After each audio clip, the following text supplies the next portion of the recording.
नमस्कार छात्रों, स्वागत है एक बार फिर से आपका बिब्लियोफाइल स्टडी सेंटर के डिजिटल प्लेटफॉर्म पर। जैसा कि आप सब जानते हैं, वोकैबुलरी का एक फ्री बैच चला रखा है। कल एक क्लास हो चुकी है, जिन्होंने नहीं देखी है जाकर ज़रूर देखें, और दूसरी क्लास आज आपके सामने। शुरू करते हैं दोस्तों। आज का ये जो हमारा सेशन है वो ईडियम्स पे बेस्ड है। किस पर बेस्ड है? ईडियम्स।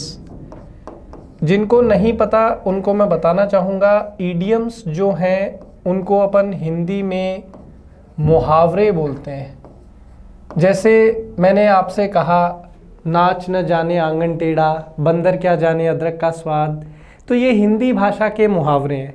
तो इंग्लिश भी एक लैंग्वेज है, तो यहाँ पर भी ईडियम्स मिलते हैं और एग्ज़ाम में पूछे जाते हैं। तो आइए शुरू करते हैं।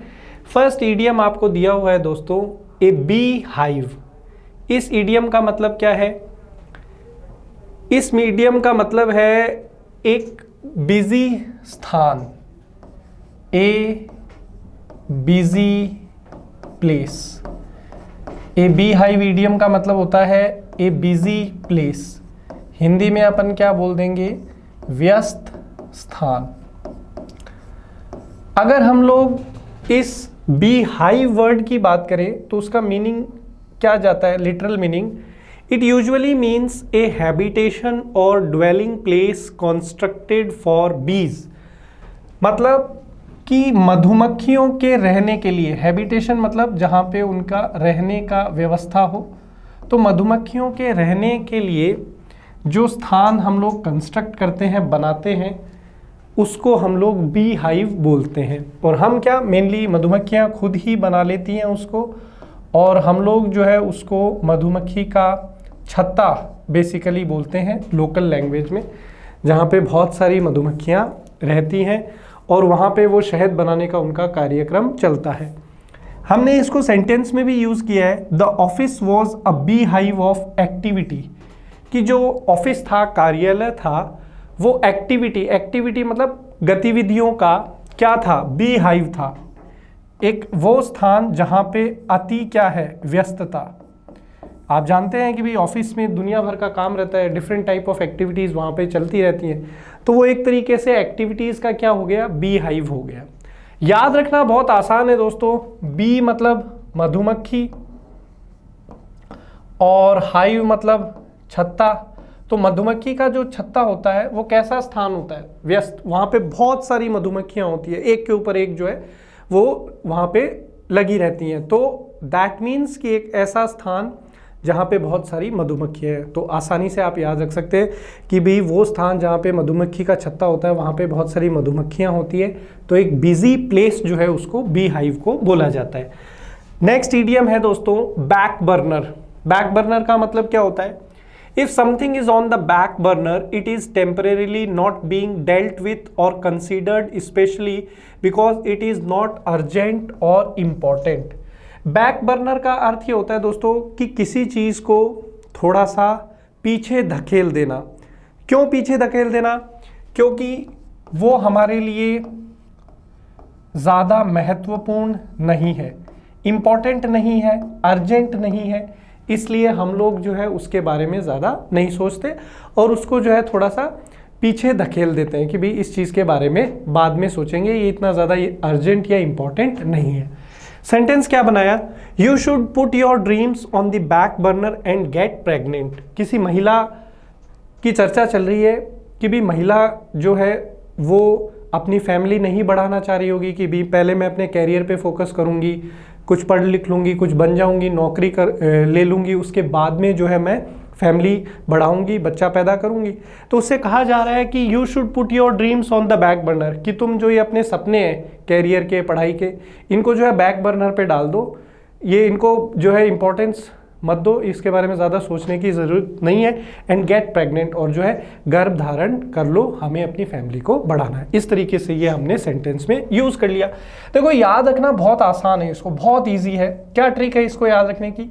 देखिए, जो हमारी गैस होती है जिस पे हम लोग खाना वगैरह बनाते हैं, तो उसके अंदर बर्नर होते हैं, ठीक है, और बर्नर के ऊपर हम लोग जो है भोजन पकाते हैं।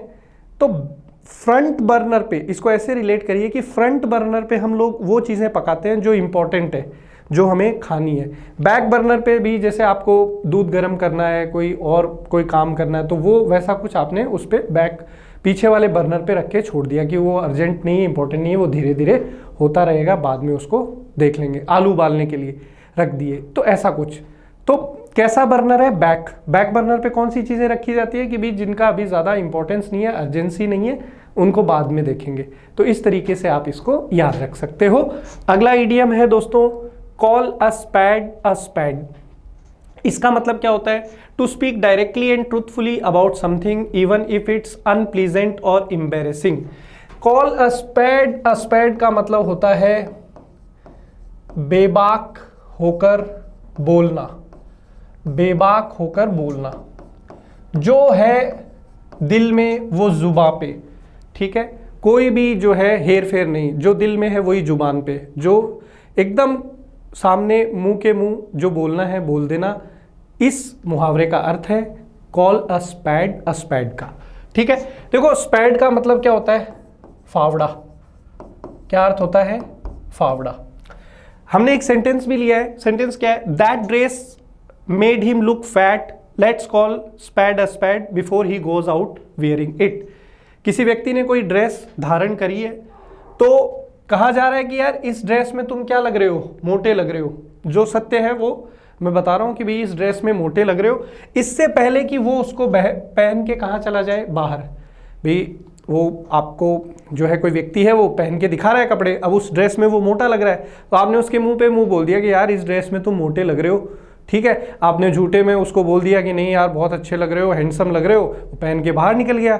तो मुंह के मुंह उसको आपने बोल दिया, बुरा लगे तो लगे, कम से कम सत्य तो बताया।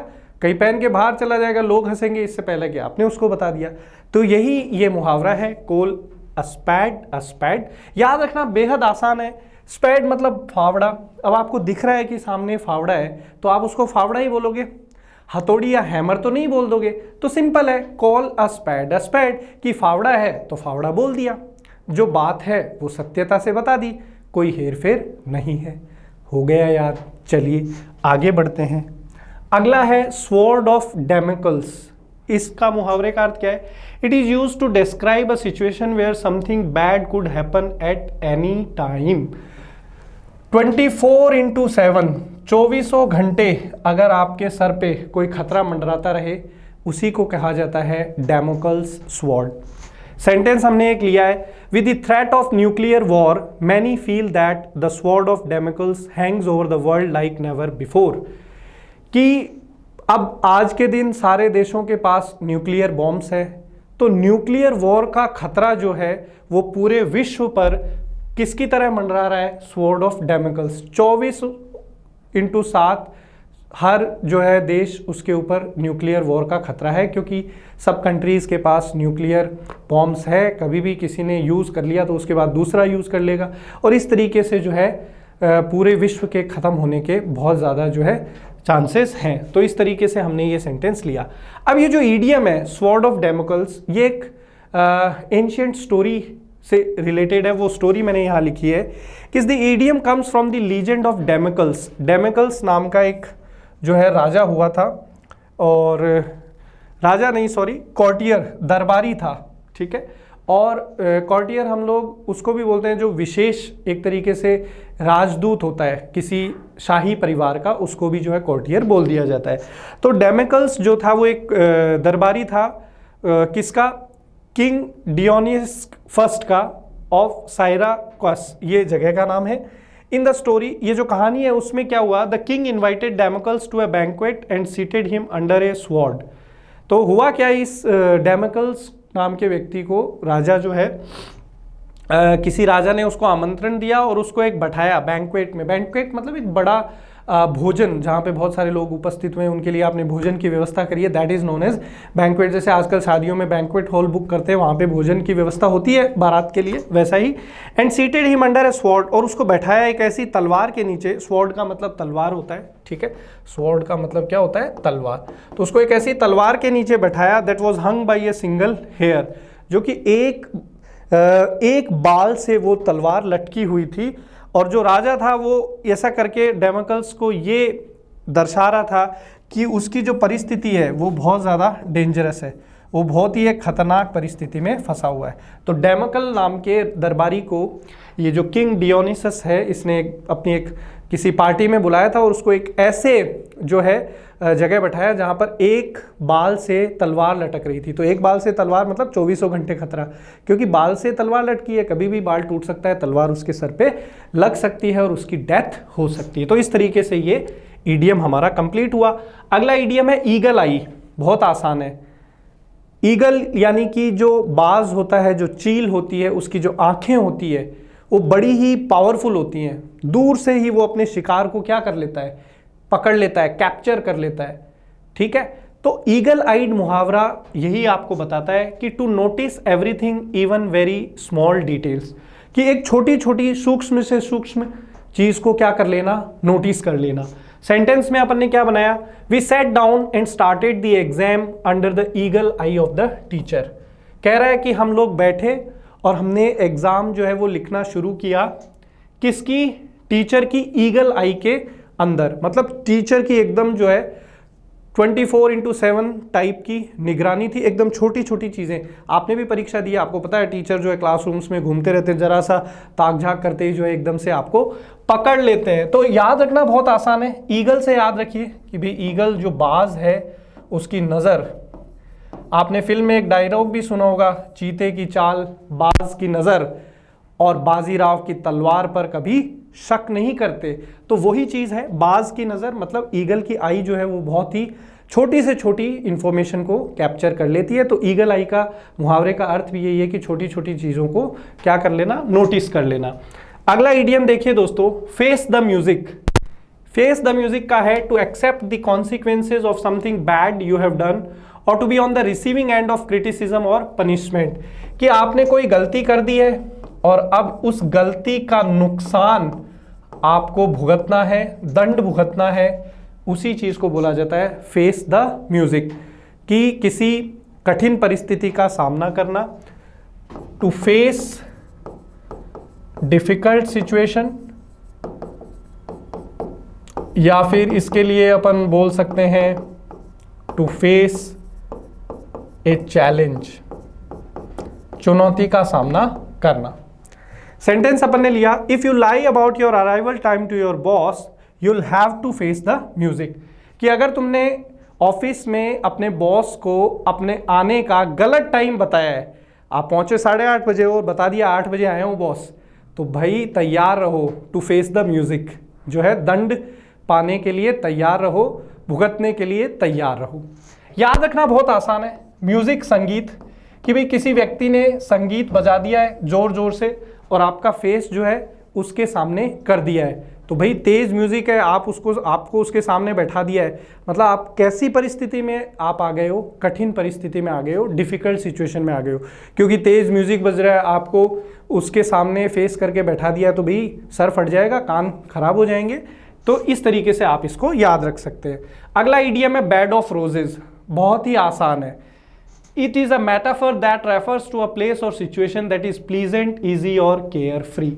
मेटाफर का मतलब होता है दोस्तों रूपक अलंकार। क्या अर्थ होता है, रूपक अलंकार। रूपक अलंकार मतलब किसी चीज से तुलना करना जबकि वास्तविकता में वो चीजें हैं नहीं। तो यहां पर आपको कहा है कि बेड ऑफ रोजेज, कि जीवन जो है, लाइफ को क्या बताया है, गुलाब। ठीक है, कि ऐसा बिस्तर है जीवन जिसके ऊपर गुलाब बिछे हुए हैं। तो भाई अगर आपको ऐसा बिस्तर मिलता है जिस पे गुलाब बिछे हुए हैं, मतलब जिंदगी में क्या है, ऐशो आराम है, आनंद है, सुख है, किसी प्रकार का कोई कष्ट नहीं है। तो वही इस मुहावरे का अर्थ होता है बेड ऑफ रोजेस का, कि ऐसा जीवन जहां पर सब कुछ अच्छा है, सुख है, आनंद है, that is known as bed of roses. Life full of happiness.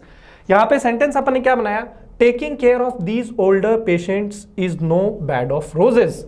कि इन बूढ़े रोगियों का ध्यान रखना, इनकी देखभाल करना मेरे लिए कोई बेड ऑफ रोजेस नहीं है, मतलब मेरे लिए कोई आसान काम नहीं है। इस तरीके से अपन ने इसको सेंटेंस में यूज कर लिया। याद रखना बहुत आसान है कि बिस्तर है और बिस्तर पे गुलाब बिछे हुए हैं, तो ऐसा जीवन अगर आपका चल रहा है तो सब कुछ आनंद में ही है, आराम से याद हो गया, लाइफ फुल ऑफ हैप्पीनेस। इसी बात पर अगला idiom hale and hearty. Hale and hearty का मतलब होता है it means to be healthy and strong specially when referring to old people. वृद्ध व्यक्तियों के बारे में कि जब उम्र थोड़ी ज़्यादा है लेकिन फिर भी तंदुरुस्त है, हट्टे खट्टे हैं, तो उसके लिए बोला जाता है हेल एंड हार्टी। सेंटेंस हमने लिया her grandfather was hale and hearty walking 5 miles each day before breakfast. कि उसके जो ग्रैंडफादर हैं, दादाजी हैं, वो बिल्कुल एकदम तंदुरुस्त हैं, फिट हैं और 5 मील प्रतिदिन चलते हैं नाश्ते से पहले। जैसे 9 बजे 8 बजे नाश्ता करते होंगे, उससे पहले 5 मील की वॉक करके आते हैं भाई दादाजी। तो मतलब कैसे हैं? Hello and hearty, healthy. Hello and hearty का क्या मीनिंग हो जाएगा? Healthy and fit. क्या अर्थ हो जाएगा? Healthy and fit. याद रखना बहुत आसान है। देखो हेल का मतलब हेल्थ से ही रिलेटेड है, तो हेल्दी जो है वो हेल से संबंधित है। हार्टी मतलब एनर्जेटिक, हार्टी मतलब एनर्जेटिक, ऊर्जा से भरपूर। तो बहुत ही आसान तरीके से याद रख लेंगे। हेल का मतलब ही क्या है? हेल्थ से है, तो हेल्थ कैसी? अच्छी है। हार्ट जो है उसमें क्या भरी हुई है? एनर्जी। तो हेल एंड हार्टी मुहावरे का अर्थ हो गया फिट एंड फाइन। अगला मुहावरा देखिए दोस्तों, आइसिंग ऑन द केक। अक्सर आप हिंदी में सुनते हैं सोने पे सुहागा। मतलब it means something that makes a good situation even better but it is not essential. इस मुहावरे का अर्थ होता है दोस्तों कि भाई आपके साथ कुछ अच्छा घटा है और उस अच्छे होने के साथ साथ कोई ऐसी चीज और हो गई जिससे आपका और ज्यादा फायदा हो गया, बेनिफिट आपको मिल गया। That is known as icing on the cake. लेकिन इसने कहा है कि हमेशा बेहतर के कॉन्टेक्स्ट में, पॉजिटिव कॉन्टेक्स्ट में ये मुहावरा यूज हो, ऐसा नहीं हो सकता। कैसे? जैसे भाई आपको नौकरी से निकाल दिया, अब आप घर जा रहे थे तो रास्ते में आपकी गाड़ी का टायर क्या हो गया? पंचर हो गया। तो आप इसको कैसे बोल सकते हैं इंग्लिश में कि today I got terminated as well as when I was going back home my car was broken down. कि भाई आज एक तो नौकरी से निकाल दिया और मैं जब वापस जा रहा था घर तो कार का जो पहिया है वो जो है पंचर हो गया, गाड़ी खराब हो गई। तो icing on the cake was I got terminated and icing on the cake was that my car also broke down. तो ये नेगेटिव कॉन्टेक्स्ट में है कि यार एक तो नौकरी चली गई, ऊपर से गाड़ी और खराब हो गई रास्ते में। तो यही ये बोल रहा है कि इस मुहावरे को अपन पॉजिटिव और नेगेटिव दोनों तरीके से यूज ले सकते हैं। सेंटेंस बनाया, I was just content to see my daughter in such a stable relationship but a grandchild that really was the icing on the cake. कि भाई मेरी जो बेटी है उसकी शादी हो गई, उससे मैं कॉन्टेंट था, मतलब सेटिस्फाइड था, खुश था, और वो एक स्टेबल रिलेशनशिप में थी, स्थिर जो है उसकी शादी अच्छी चल रही थी। लेकिन आइसिंग ऑन द केक क्या हुआ? सोने पे सुहागा क्या हुआ कि मुझे जो है एक ग्रैंड चाइल्ड भी मिल गया, यानी कि पोता मिल गया। और अगर नाना की तरफ से बात करें तो उसे क्या मिल गया? नाती मिल गया।